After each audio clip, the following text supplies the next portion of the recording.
Ionic, let's do NaCl. Right. So we know that sodium is in group 1. So I am only drawing the outer shell electrons, okay? So the outer shell, and chlorine is in group 7, so the outer shell. Oops. So 1, 2, 3, 4, 5, 6, 7, and 1. Right, so we have group 1 and we have group 7.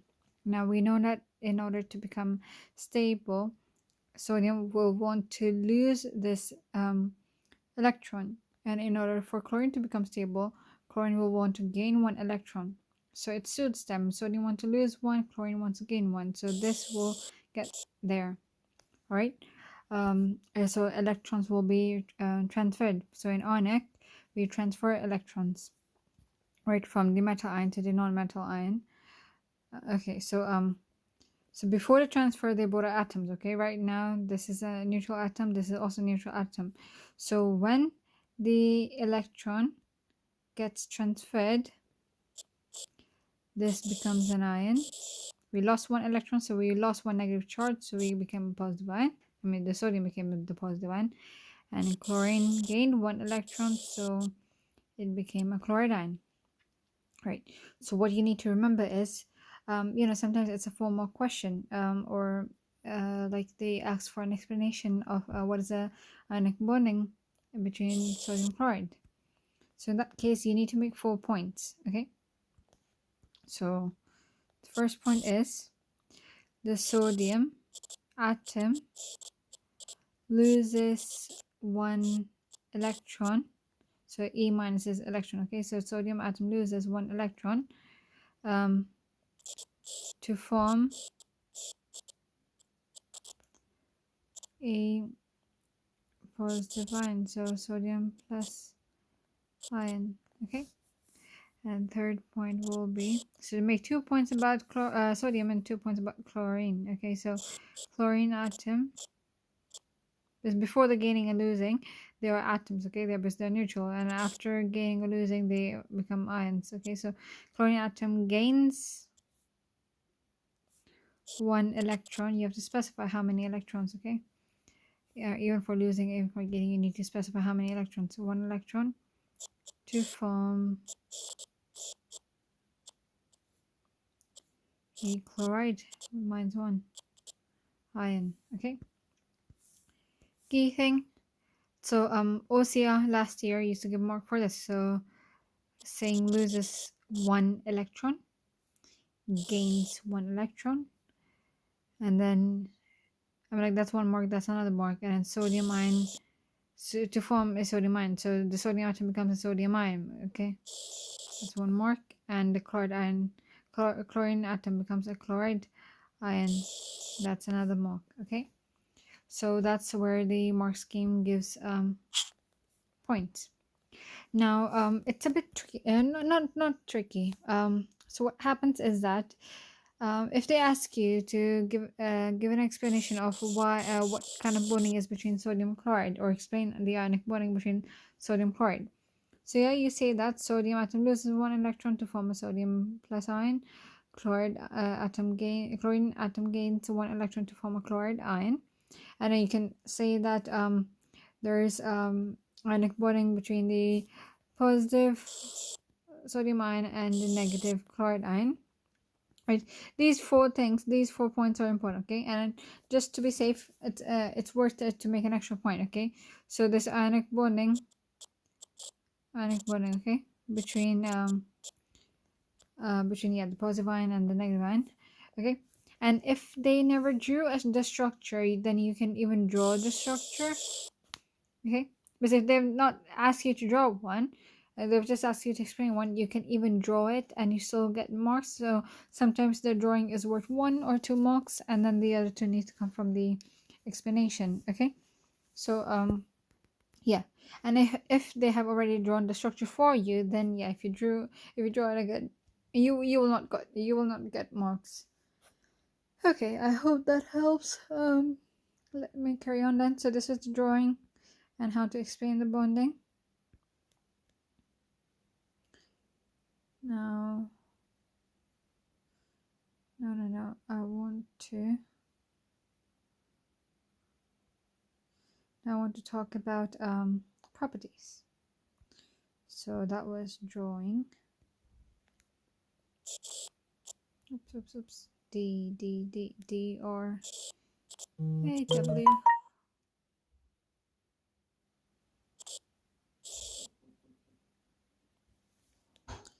Okay, properties.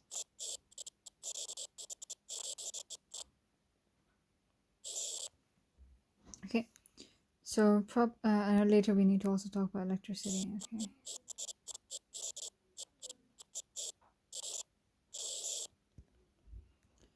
So properties. Now, it is all okay. I forgot to mention. I do not know where does it come, but then it is a giant lattice as well. I think it should be under like drawing structure. Okay, so it is a giant lattice.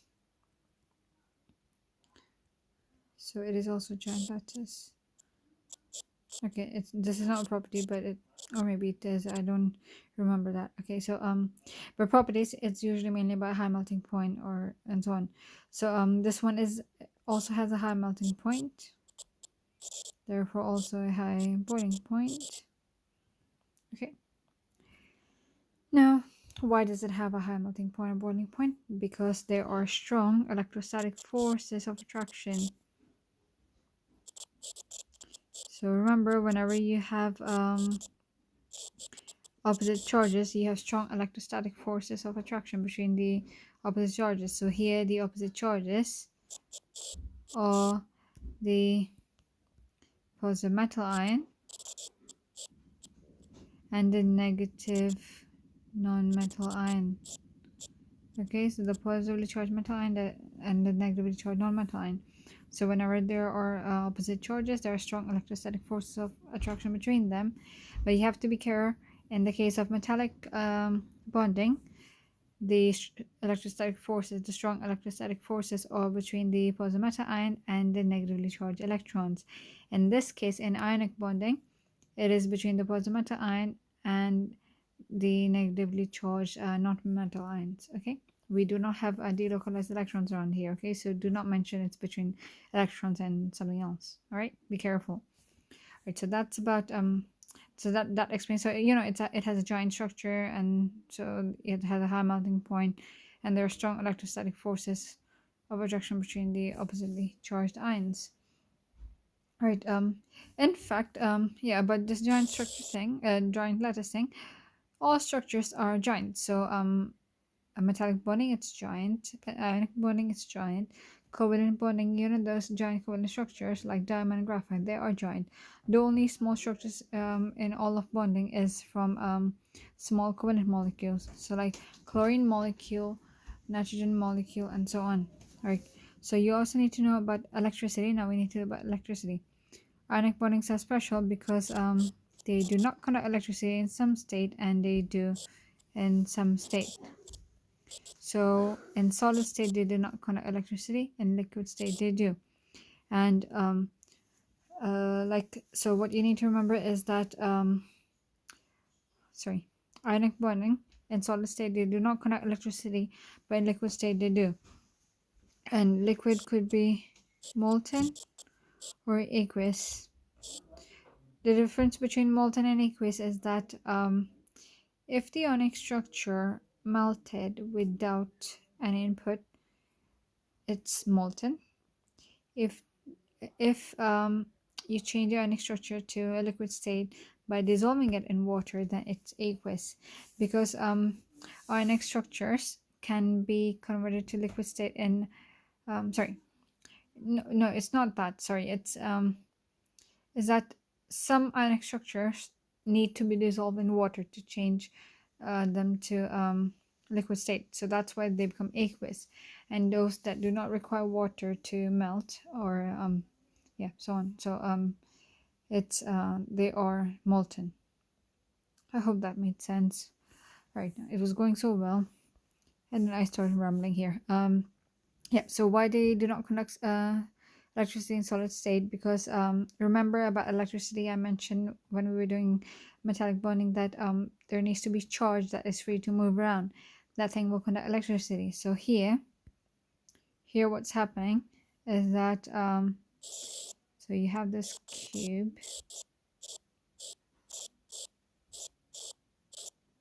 So just drawing a lattice structure.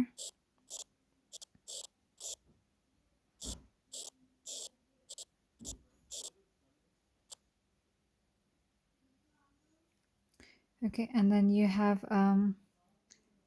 positive, oops, let me use another color. You have positive ion, negative ion, positive ion, negative ion, positive. So they're alternating because, you know, like charges, they repel. So that's why lattice structures have ions that are alternating. Okay, so even inside and so on. Okay, so yep. So there are strong electrostatic forces of attraction between the oppositely charged ions, and in solid state, the ions, although they're charged, but they're not free to move around. So solid ionic structures do not conduct electricity. Okay, think about NaCl. NaCl is salt. You eat salt. Okay, you don't see any like any sort of electricity, like, you know, electric current happening inside you or something. Okay, like yeah. So yeah, and also one thing about this structure is a bit misleading, because you think like there are physical bonds between your between the alternate ions, but that's wrong. Yeah, that's a limitation of this model. Yeah, you don't have physical bonds between the opposite charges. You have strong electrostatic forces. Okay, so the physical, like the lines are representing the strong electrostatic forces of attraction between the opposite ions. Okay, they are not like physical bonds. Okay, right. So in solid state, yep, those forces are so strong, so our ions are not free to move around. What happens is that remember, they have a high melting point. So if you provide more heat, remember, like to melt them, you need to like provide heat. So when you melt them, you provide heat.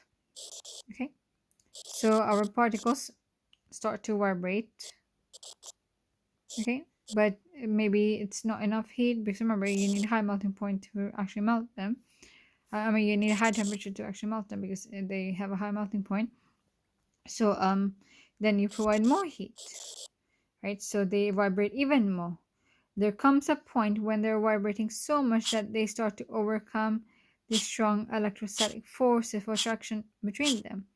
Okay, because in solid state, you know, they were not free to move around, but now they are free to move around.